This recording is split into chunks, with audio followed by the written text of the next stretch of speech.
मरण कंडिका का स्वाध्याय हम सभी कर रहे हैं। आचार्य श्री अमित गति सागर जी महाराज द्वारा रचित।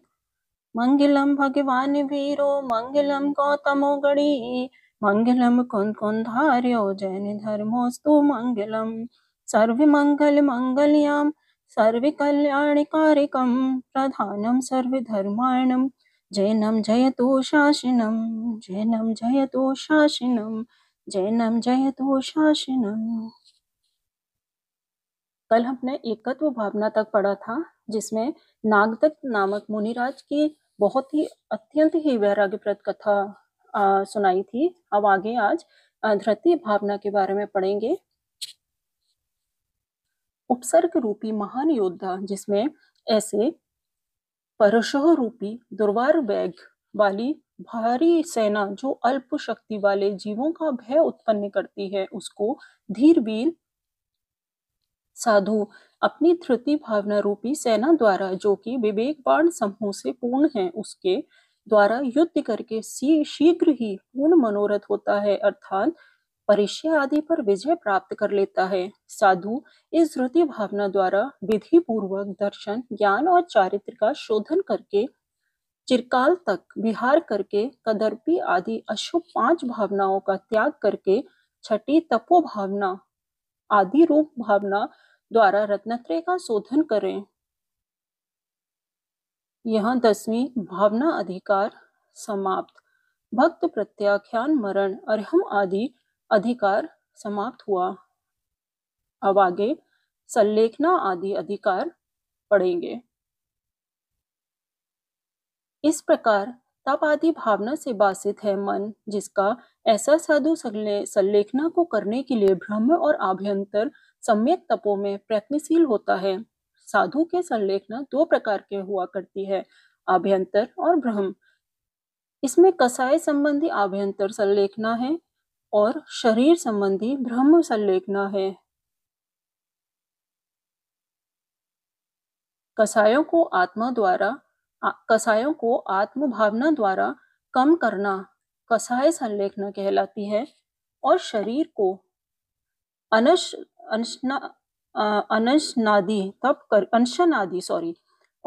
को अंशनादि तप द्वारा कम करना काय कलेश संलेखना कही जाती है। काय संलेखना कही जाती है।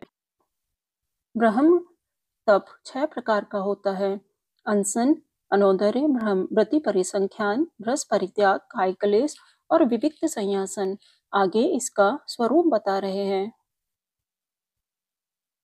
अनशन नाम के तप के 2 भेद हैं, सार्वकालिक और असार्वकालिक।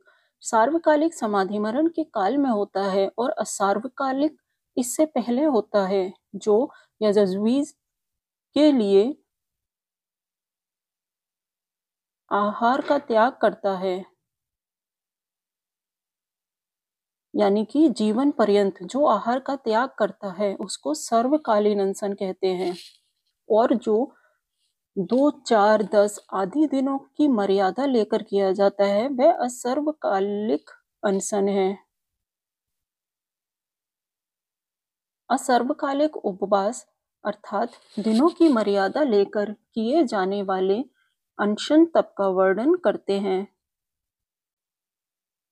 और जो 2, 4, 10 आदि दिनों की मर्यादा लेकर किया जाता है वह असर्वकालिक अनशन है। असर्वकालिक उपवास अर्थात दिनों की मर्यादा लेकर किए जाने वाले अनशन तप का वर्णन करते हैं। 1, 2, 3, 4, 5, 6, 7, 8, 9 इत्यादि उपवास करना असर्वकालिक अनशन तप है।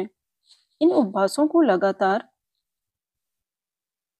करने की अंतिम अवधि मर्यादा 6 मास की है, ऐसी जिनेंद्र भगवान ने कहा है। अर्थात एक उपवास से लेकर 2, 3 आदि 6 मास तक करना असर्वकालिक उपवास कहलाता है। इन अनशन तप को करने से पवित्र संयम वधिंग्रत होता है तथा बहुत दोषों का आकर ऐसे ग्राम में प्रवेश रुक जाता है। अर्थात उपवास करने से आहारार्थ ग्राम में जाना पड़ता है, वह रुक जाता है। ग्राम आदि में जाने से विविध दृश्य, विविध जनसंपर्क होता है, उससे अनेक संकल्प विकल्पों की उत्पत्ति होती है। कसाय वृद्धि के कारण भी मिलते हैं, जैसे कोई दुष्ट गाली आदि देने लगता है अथवा राग की वृद्धि करने वाली मनोहर वस्तु देखने में आती है। यदि उपवास है तो उक्त दोषों से भरे ग्राम में नहीं जाना पड़ता है और उससे सहज कसाय भाव, राग द्वेष भाव आदि दोष रुक जाते हैं। अमोद्र्य तप। पुरुष का स्वाभाविक भोजन 32 ग्रास प्रमाण है और स्त्रियों का 28 ग्रास प्रमाण है। ऐसे जिनेंद्र देव ने कहा है, इतने आहार से तृप्ति हो जाती है। 1000 चावलों का 1 ग्रास माना है। ऐसे 32 ग्रास का आहार पुरुष के लिए क्षुधा शांतिकारक है और 28 ग्रास प्रमाण आहार स्त्रियों के लिए तृप्तिकारक है। उक्त प्रमाणभूत आहार में से एक ग्रास कम करते हुए 1 ग्रास प्रमाण शेष तक घटाने जाना अमोद्र्य तप है। अर्थात 32 ग्रासों में से 1 ग्रास कम आहार लेना, 2 ग्रास कम लेना, ऐसे करते करते 1 ग्रास ही आहार लेना। इस प्रकार अमोद्र्य अनेक प्रकार का है।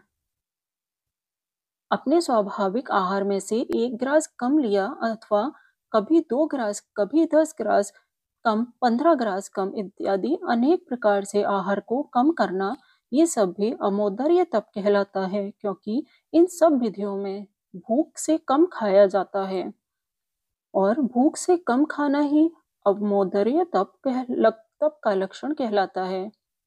इस अमोद्र्य तप को करने से साधु को निद्रा विजय गुण प्राप्त होता है, समाधान होता है, अर्थात जितना और जैसा आहार मिला उसमें संतुष्टता आती है। स्वाध्याय भली प्रकार से हो जाता है, उसमें प्रमाद नहीं आता, संयम का अच्छी तरह पालन होता है और इंद्रिय विजय गुण की प्राप्ति होती है। रस त्याग तप को कहते हैं। रस त्याग के कथन में सर्वप्रथम उन पदार्थों को बताते हैं जो महान अनर्थकारी है, सर्वथा सर्वजनयति और श्रावक के सबके लिए त्याज्य है। 4 महाविकृतियां हैं: मक्खन, मांस, मधु और मध्य। मक्खन कांचा गदता को कराता है, मध्य अगम्य गमन का निमित्त है, मांस इंद्रिय दर्पकारी है और मधु असंयमकारी है, अथवा ये चारों ही निकृष्ट पदार्थ कांचा आदि सब दोषों को करते हैं। अर्थात एक मांस का एक मक्खन आदि में एक में सबके सब दोष भरे पड़े हैं। इसलिए जिनदेव की आज्ञा का पालन करने के इच्छुक संसार से भयभीत भव्य पुरुषों को पहले से ही यावज्ज जीव तक ये पदार्थ सर्वथा त्याज्य हैं। रस परित्याग तप। गुड़, तेल, दही, दूध, घी इन रसों का पूर्ण रूप से या 1-2 आदि रसों का त्याग करना साधु का रस त्याग तप कहलाता है। इंद्रियों को जिन्होंने बस कर लिया है, ऐसे साधुजन भोजन नीरस हो, रूखा हो, चाहे ठंडा हो, स्वाद रहित हो किंतु शुद्ध हो, उसे समभाव से ग्रहण कर लेते हैं। उसमें किसी प्रकार के दोष भाव नहीं करते। रस त्याग के इच्छुक योगी को गरिष्ठ आहार, विकार करने वाला आहार, ऐसा अन्य कोई आहार हो, उन सब प्रकार के आहारों को शक्ति अनुसार छोड़ देना चाहिए। जो साधु इस रस त्याग को करते हैं वह अपने जीवन में संतोष प्राप्त कर लेते हैं, अच्छी प्रकार से ब्रह्मचर्य का पालन तथा वैराग्य की वृद्धि को प्राप्त करते हैं। अर्थ यह है कि रस का त्याग करने से विकारी भोजन नहीं होता और उसे ब्रह्मचर्य आदि सुरक्षित रहता है। जैसा मिला वैसा संतोष पूर्वक लेने में आता है, क्योंकि रसों की लालसा नहीं रहती। रति परिसंख्यान तप। आहार को जाते समय साधुजन विविध नियम लेते हैं कि अमुक आहार मिले, अमुक व्यक्ति पर गहन करे, अमुक गली में मिले तो लूंगा, अन्यथा नहीं लूंगा। यहाँ तक इसका वर्णन करते हैं। आहार के लिए गमन कर जिस रास्ते से जाऊंगा, वापस लौटते समय विधि पूर्वक प्रासूक आहार मिलेगा तो ग्रहण करूंगा, अन्यथा नहीं करूंगा। इस विधि को गत विधि कहते हैं। संघ में जैसे आवृत होते हैं, वैसे ग्रामादि में आहार के लिए भ्रमण करते हुए आहार मिलेगा तो ग्रहण करूंगा, अथवा गौमूत्रवत भ्रमण करते हुए यदि भिक्षा मिलेगी तो लूंगा। इक्षु बाण के समान सीधी गली से जाते हुए या पतंगवत अर्थात एक निश्चित अमुक घर में मिलेगा तो ग्रहण करूंगा। इस प्रकार नियम लेना। अमुक मोहल्ले में घर के द्वार पर अमुक दाता के यहाँ इत्यादि प्रकार आहार मिलने का नियम लेना। आहार में दाल ही लूंगा, मोठ ही लूंगा, अर्थात ये पदार्थ मिले तो आहार करना, अन्यथा नहीं। इस तरह विविध प्रकार के संकल्प करके आहार लेना।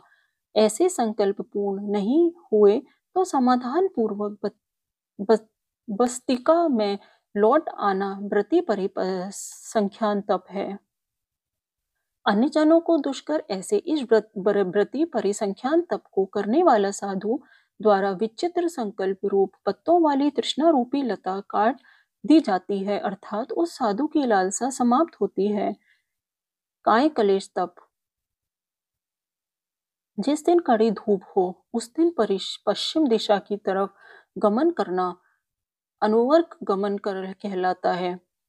सूर्य को तिरछे करके गमन त्रियक अर्घ गमन। सूर्य के मस्तक पर रहते गमन ऊपरी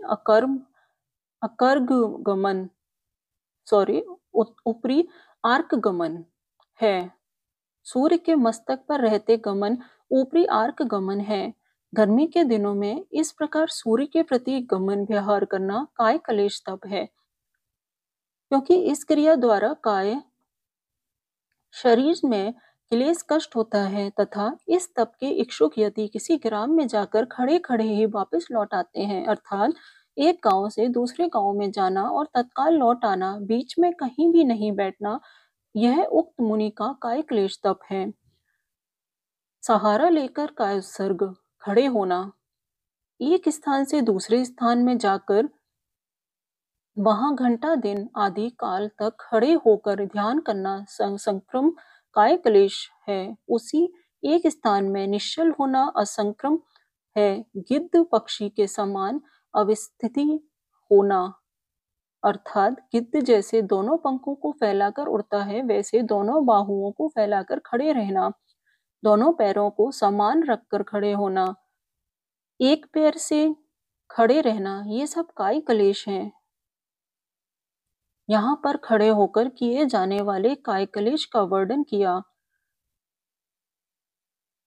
पर्याक आसन लगाना। अर्ध पर्याक आसन, पद्मासन, गवासन, वीरासन, हस्ती सूंडासन, गोधु आसन, मकरासन तथा समिस्फग मसीफक आसन लगाना, कुटकुट आसन, ऐसे अनेक प्रकार के आसन काय क्लेश तप करने वाले साधुओं के हुआ करते हैं। यहाँ दो कारिकाओं में बैठने के आसन बताए हैं। दोनों पांवों को गोद में लेकर प्रतिमावत बैठना पारकासन कहलाता है। एक पैर को गोद रखकर बैठना आर्य प्रयाकासन है। इसी को क्रमशः पद्मासन और अर्ध पद्मासन कहते हैं। गवासन गोवत बैठना। स्त्रियां जिस तरह बैठकर जिनेंद्र को नमस्कार करती हैं, वैसा आसन। वीरासन दोनों जंघाएं दूर अंतर पर स्थापित कर बैठना। हाथी जैसे अपनी सूंड को पसारता है, वैसे एक हाथ को अथवा एक पांव को फैलाकर बैठना अस्तिंसु डासन आसन कहलाता है। गोदोहु आसन गाय को दोहते समय जैसे बैठते हैं वैसा बैठना। मकरानन आसन मगर के मुख के समान पांवों की आकृति बनाकर बैठना। समस्फिक का अर्थ संस्कृत टीका में स्फिक पिंड सम कर्णेनासन शब्द का प्रयोग किया है और हिंदी में जंगा तथा कटी भाग को समान करके बैठना अर्थ किया है। इसके विपरीत अर्थात जंगा और कटी भाग सम में होकर विषम रहता असमस्फिक आसन है। मुर्गे की तरह आकृति पर बैठना कुक्कुटेका आसन है। इन सब आसनों द्वारा काय में कष्ट होने होता है, अतः इस तप को काय क्लेश तप कहते हैं। आगे लेटकर किए जाने वाले काय क्लेश का वर्णन करते हैं।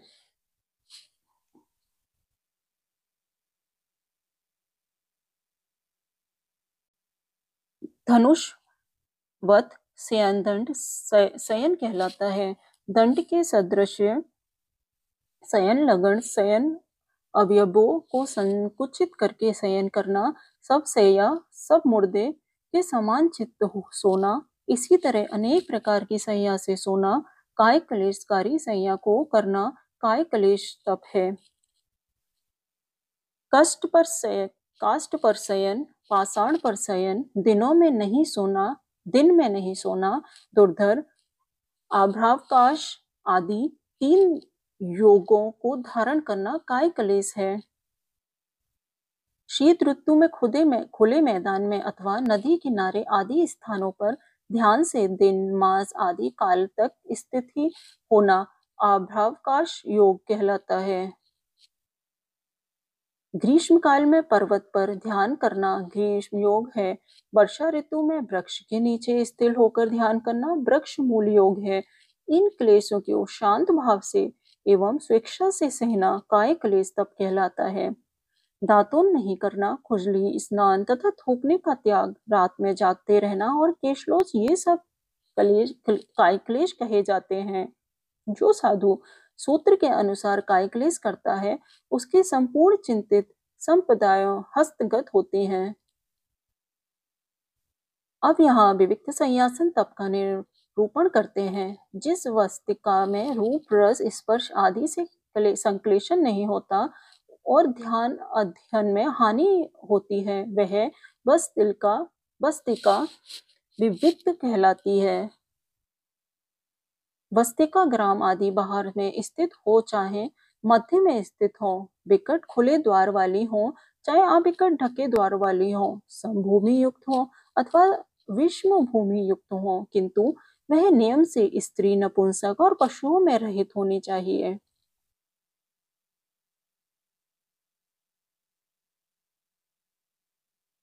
उद्गम उत्पादन ऐष्णा दोषों से मुक्त हो समार्जन आदि क्रिया विहीन हो जनों के आगे हो ग्रस्त के संसर्ग से रहित हो ऐसे वस्तिका चाहिए। वस्तिका उद्दिष्ट आदि दोषों से रहित होना चाहिए। जैसे आहार के उद्गम उत्पादन आदि दोष होते हैं उन दोषों से रहित आहार को साधुजन ग्रहण करते हैं। जो दोष ग्रस्त के अधीन है वह उद्गम दोष है। साधु द्वारा उत्पन्न कराया जाता है वह उत्पादन दोष है। ऐष्णा आदि दोषों को तथा इन दोषों का सविस्तार वर्णन भगवती आराधना टीका में है वहां से जान लेना चाहिए। विविक्त वस्तिका कौन सी है यह बताते हैं। शून्य ग्रह शीलग्रह वृक्ष के कोटर गुफा आदि जो कि स्वाध्याय और ध्यान की वृद्धि कारक है वह विविक्त वस्तिका कहलाती है। आयु के लोगों को ससर्ग राड कलकल शब्द कलह आदि समाधान शांति को नष्ट करने वाले दोष अविविक्त वस्ती में रहने से आते हैं। प्राग्भार आकृतिम बाघ देवता ग्रह आदि में निवास करने वाले साधु के अखंड समाधान शांति होती है। इस प्रकार विविक्त वसति में रहने से शुद्ध प्रवृत्ति द्वारा ध्यान में एकाग्रता आती है तथा 5 समितियां पलती हैं। तीन गुप्तियां सिद्ध होती हैं। इस तरह वह साधु अपने हित में उद्यमशील हो जाता है। जो साधु अशुभ मन वचन काय से समृद्ध नहीं है, अर्थात गुप्ती का पालक नहीं है, वह षष्ठोपास बेला अष्टोपमास तेला आदि तप कर द्वारा जितना कर्म नष्ट करता है, उतना कर्म संवृत्त हुआ अर्थात मनोकुप्ति आदि युक्त हुआ अंतर्मुहूर्त में नष्ट कर देता है। इस प्रकार गुप्ती की भावना करते हुए तप द्वारा जिसने मन को स्थिर कर लिया, वह साधु अप्रशस्त परिणाम को नष्ट करता हुआ सतत चरित्र में प्रयत्नशील होता है। वास्तव में ब्रह्म तप वह है जिसमें मन दूषित नहीं होता, अर्थात उत्तम ब्रह्म तप श्रेष्ठ है। जितना तप करने पर मन में कलेश नहीं होता, वह तप श्रेष्ठ है जिससे योग, आताप नदी या ध्यान कम नहीं होता, जिससे श्रद्धा बनी रहती है। ब्रह्म तप द्वारा सर्व सुखीपना निरस्त हो जाता है, शरीर भली प्रकार क्रश हो जाता है और अपने आत्मा को संसार विरुद्धारूप संवेग में स्थापित किया जाता है। ब्रह्म तप द्वारा इंद्रियां वश में होती हैं, योग और समाधि अर्थात रत्नत्रय में एकाग्रता प्राप्त होती है, जीवन की आशा नष्ट होती है और बलवीर्य प्रकट होता है। मधुर आदि रसों में और शरीर सुख में आस्था नहीं रहती, दुख सहने की भावना होती है, कसायों का मर्दन होता है, इंद्रियों के विषयों में अनादर हो जाता है तथा आहार की वांछा नष्ट होती है, सब प्रकार की इच्छा का दमन होता है, समस्त आहारों को हमेशा के लिए समाधि के समय त्याग करना पड़ता है। उस समस्त आहार को यावत जीव त्याग करने की योग्यता अनशन आदि तप से आती है। ब्रह्मचर्य की रक्षा होती है और लाभ तथा अलाभ दोनों में संभाव प्राप्त होता है। निद्रा, लालसा, गर्व, स्नेह, लोभ, मोह इन सबका पराजय कर लेता है जो कि ब्रह्म तप को तपता है। ध्यान और स्वाध्याय में वृद्धि का होना, सुख और दुख दोनों में समान भाव बने रहना, यह गुण भी तपश्चरण द्वारा ही प्राप्त होता है। अपनी आत्मा, अपना वश, अपना संग और जिनमत, इन सबकी शोभा का कारण तप ही है। तपस्वी के समस्त आलस छूट जाते हैं और पाप का निरोध होता है। आगे का स्वाध्याय हम कल करेंगे, इसी के आगे कंटिन्यू करेंगे। कल भी ब्रह्म तप के बारे में ही पढ़ेंगे। जा वाणी के ज्ञान से सूझे लोग, जो वाणी मस्तक धरो सदा देत हूँ ढोग। ए जिन वाणी भारती तो ही जपो दिन रैन, जो तेरी शरणा गए सो पावे सुख चैन। जो तेरी शरणा गए सो पावे सुख चैन, जो तेरी शरणा गए सो पावे सुख चैन। 9 बार नमो कार मंत्र पढ़ेंगे।